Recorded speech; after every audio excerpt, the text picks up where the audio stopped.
fresh curry leaves, freshly grated coconut and 100 different spices. Welcome to the fresh intensity of Sri Lankan food, the original spice island full of so many delicious surprises.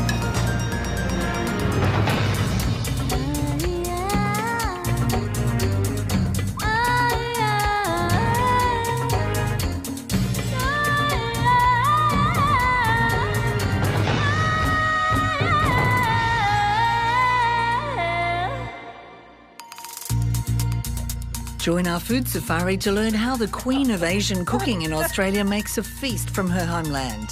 A colourful vegetable curry, delicious spiced prawns, and an expert rundown on sambals and side dishes. Plus the fragrant delights of a traditional dessert.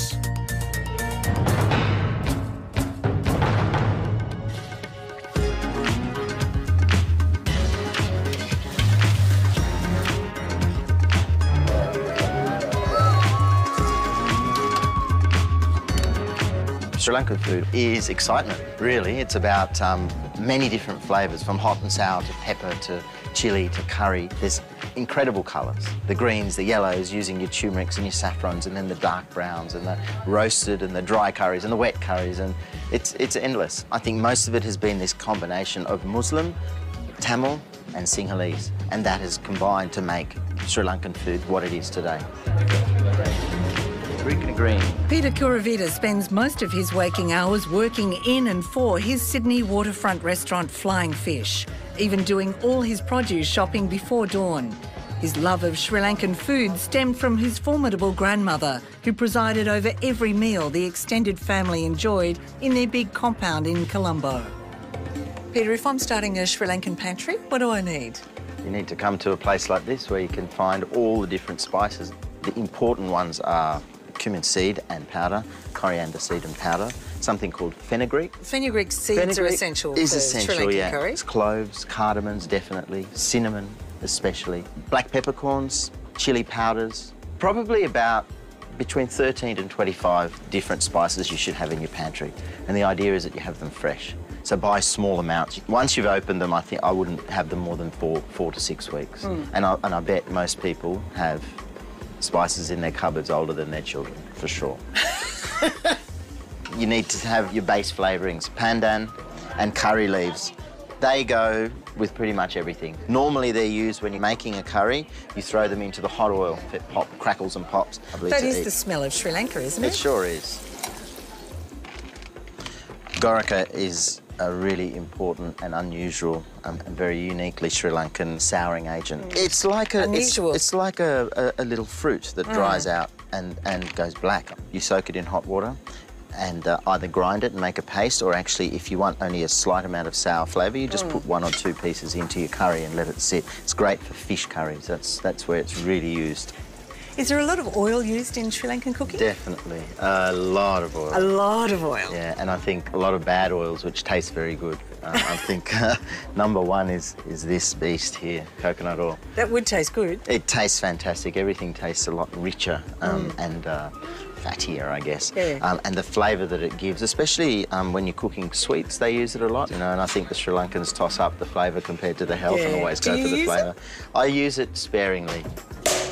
Tell me about the esteem in which coconuts are held. Well, it's a very important part of life. Everything from building your house to making brooms to spoons. But, you know, the essential part is the actual meat and flesh itself, which you get your coconut cream from. So if you're not going to grind your own coconut, what's the next best thing? I think Maggi, it's a Sri Lankan Maggi coconut powder, yeah. This for home is fantastic. I feel it gives the best flavour, and that's what it's all about. We're talking about flavour and how things are going to taste authentic, and this will help you get there. It still has the creaminess, but it doesn't have any additives, and it hasn't been pasteurised, so it doesn't have that tinny flavour either. Little samba rice. Now, samba rice, my mum used to call chicken teeth, because they're so tiny. Tiny, aren't they? And it's pungent is probably a good word for it. Other people Nicely pungent? Yeah, other people say it stinks. And it's one of the most regularly eaten rices. When you do cook it, it's best to take a stick of pandanus and put it into it, and it reduces the aroma that travels through your restaurant or your house. It's like durian. You know, once you get it past your nose, it tastes damn good. And the last one, the most important thing, which is used in the cuisine all the time, is the Maldive fish. Okay, and this is used in so many things, in curries, in sambal preparations. That when we first arrived into Australia, we got to customs. Big 6-foot red-headed guy gets a tin of this Maldive fish and sniffs it. Oh, Jesus!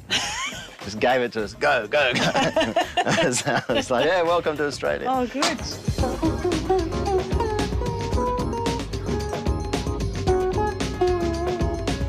Sri Lankans talk about eating curry and rice, but you'd never have a meal without the accompaniments. One of them is sambal, which always has onion and chilli, and they say you really need that kick for your taste buds.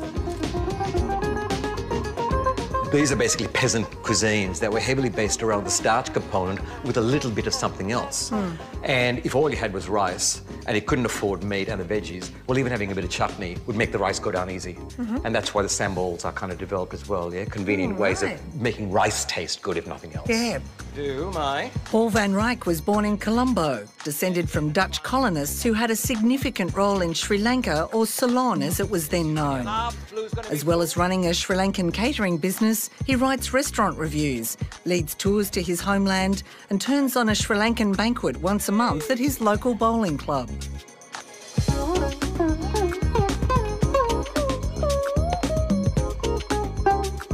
Whoa! Across the middle. And as you can see, mate, so now we've got to scrape it, yeah? And then you turn this handle. And coconut goes everywhere. You can't do Paul sambal with anything but fresh coconut, okay? So, just take probably about that much. So some chili. You like your stuff pretty hot, don't you? Reasonably, but I don't think I'm up in your sort of fiery stages. Yeah. Bit of salt. Maldive fish. It's a bonito that's been spiced and then dried and then smoked.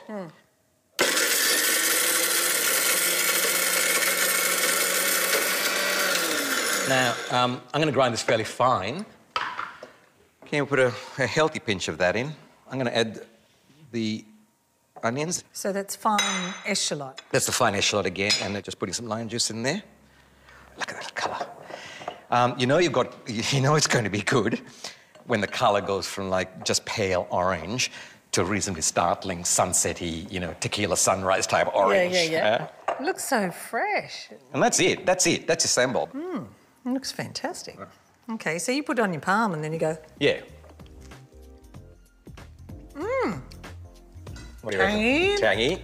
Oh, getting hot. Hot. Nice fresh coconut. Yeah. Really good. Yeah. My taste buds are as alive as any Sri Lankan. Another favourite accompaniment is called melon, which uses any leafy green vegetable. In oil, black mustard seeds, curry leaves, turmeric and salt are cooked, then the chopped vegetable added. Green chilli, fresh coconut, and a minute later, it's ready. That does look good. Smells good, huh? It sure does. Yeah. Coconut and toasty as well. Yeah. I could eat a lot of that. Yeah? That's really nice. It is nice, eh? It is really, really nice.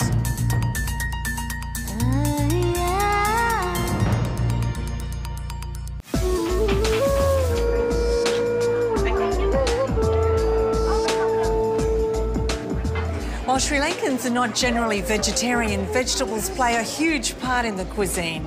Most meals have a couple of different veggie curries as well as accompaniments. And some of the veggies are entirely unknown outside Sri Lanka. Drumsticks are a vegetable loved for their slightly bitter flavour, cooked here in what's called a white curry and served as an accompaniment. Other vegetables, better known in the West, make glorious curries, including pumpkin. The colour has to be very dark, and also we cook with the skin.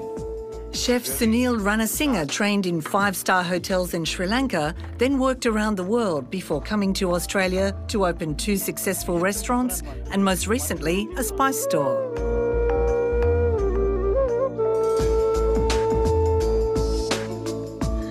Today I'm using clay pot as a special thing. 2 tablespoons vegetable oil.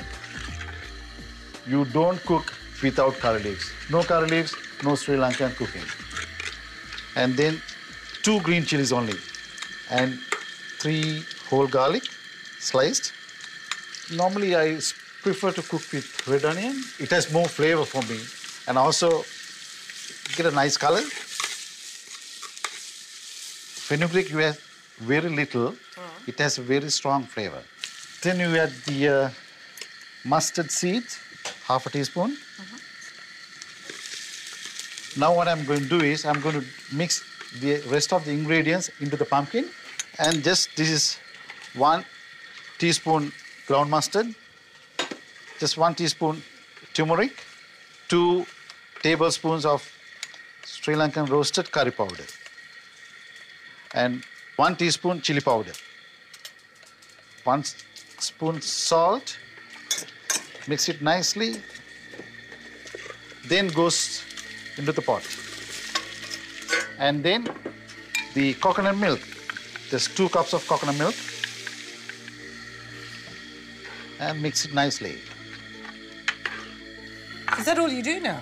That's it? That's it. So you keep it on a high heat? High heat. Otherwise, get like soft and mashy. Sunil dry toast short grain rice and desiccated coconut until they're brown and fragrant.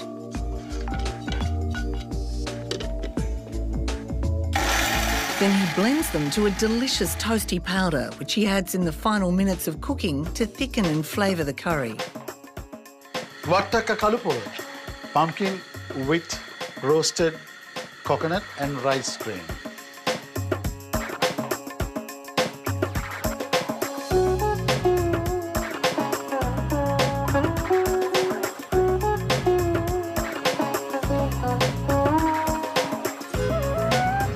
One of the great delights of Sri Lankan food is the bowl-shaped pancake called a hopper.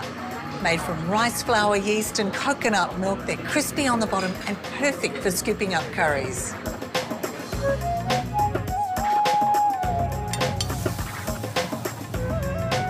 Another variation on the hopper is the string hopper. Light, fluffy and usually made by an expert like Tony Puris and purchased by families for festive lunches or dinners.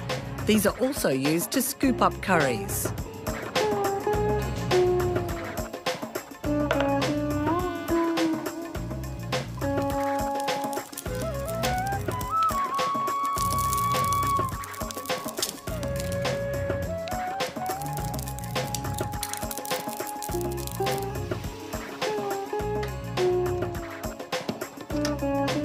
A devotee of the string hopper is Charmaine Solomon, a legend in the Australian food scene. She's written a staggering 31 books and for many was the first introduction to authentic Asian recipes.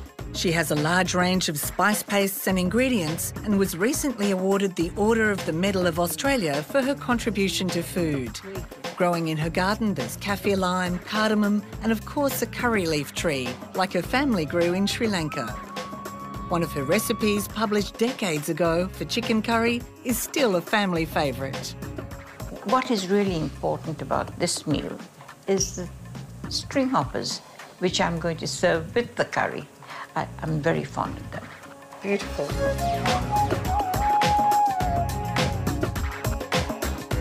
So I'm just going to quarter these and put them into the food processor. I don't want to make it too fine because you need chopped onions, not pureed onions.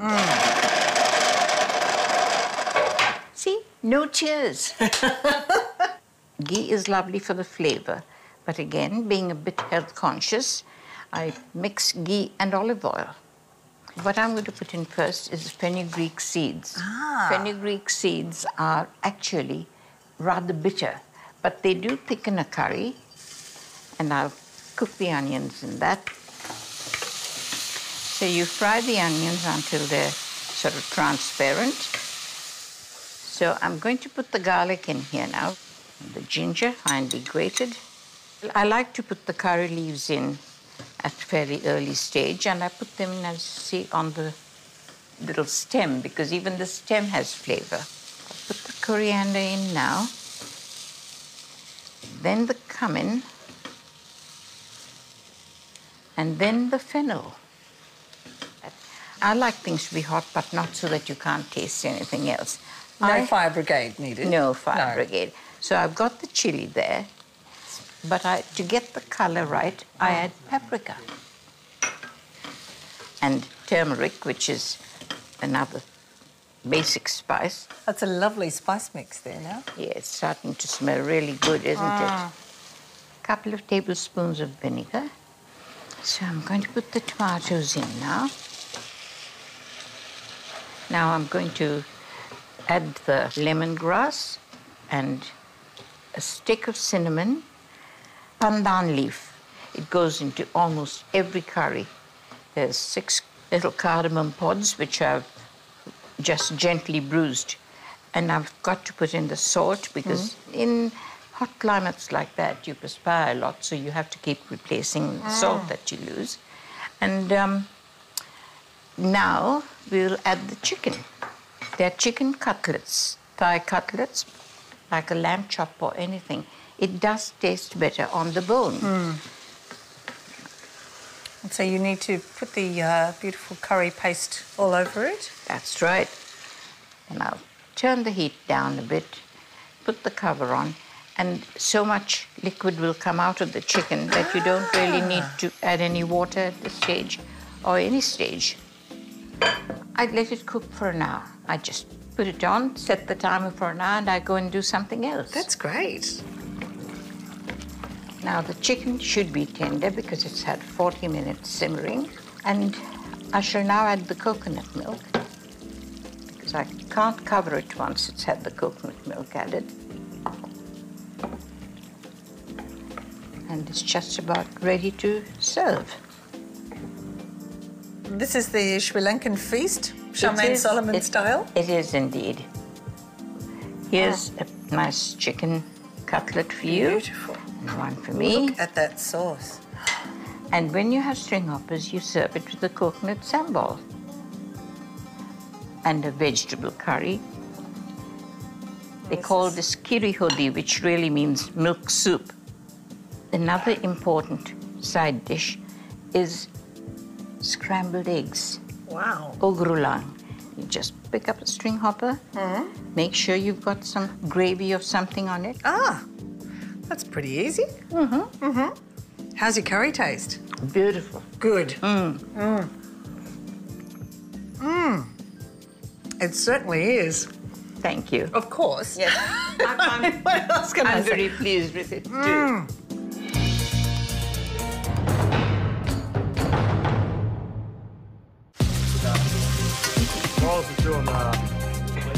No Sri Lankan feast is complete without seafood. Peter Kuravita's prawn curry with fresh coconut and samba rice is one of his signature dishes, yet one easy enough to cook at home.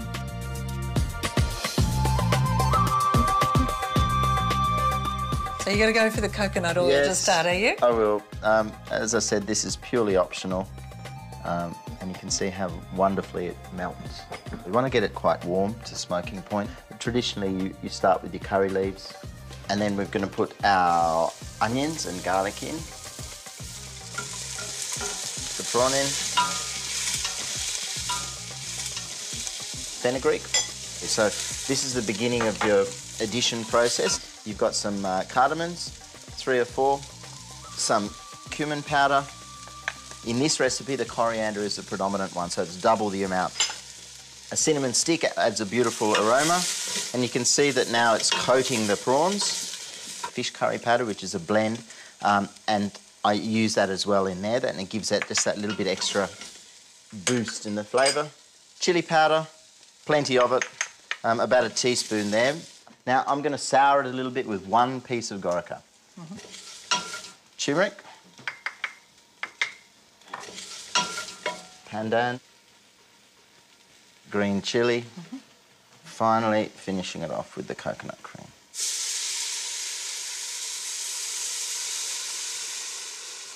So it's salt. Now we're going to cook this, let all the flavours get into it. How long does that cook for? Probably about 8 to 10 minutes at the most. And there's a special technique where you have to crush the heads and use that as the flavouring. Like, I guess it's like fish stock of modern days, but that's where the real flavour comes from, or a bisque, French style. It's noisy and it goes for a little while, so...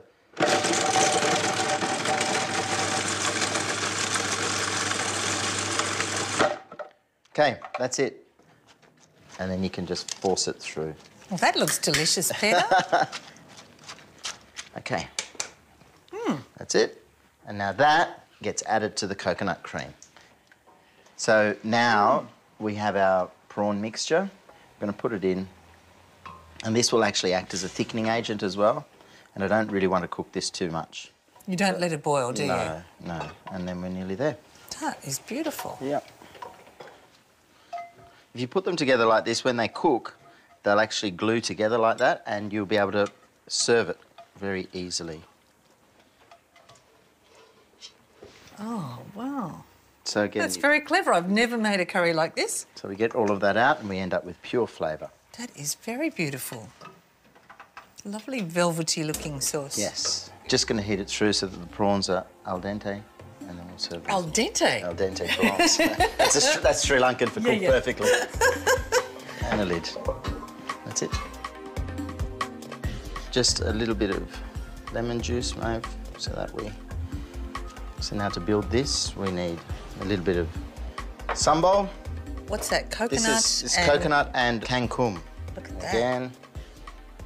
And then we put a little bit of coriander on top.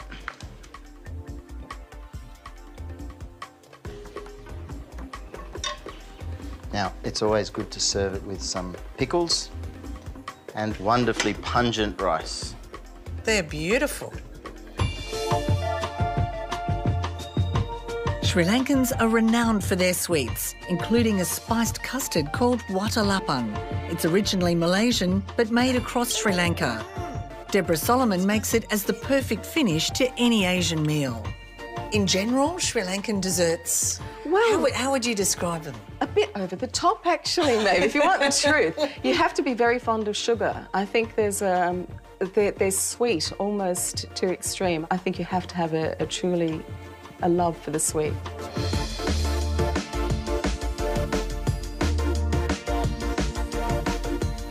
The dark palm sugar, I'm just going to empty it into some water and let that dissolve and form a syrup. So you can strain it. Get those impurities out.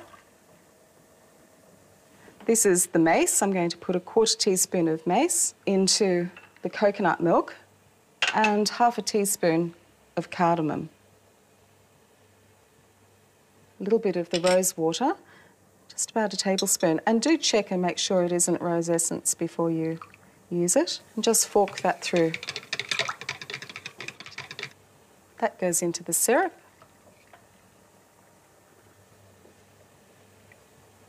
As does the cream. Going to break 4 eggs into a bowl and just lightly beat them.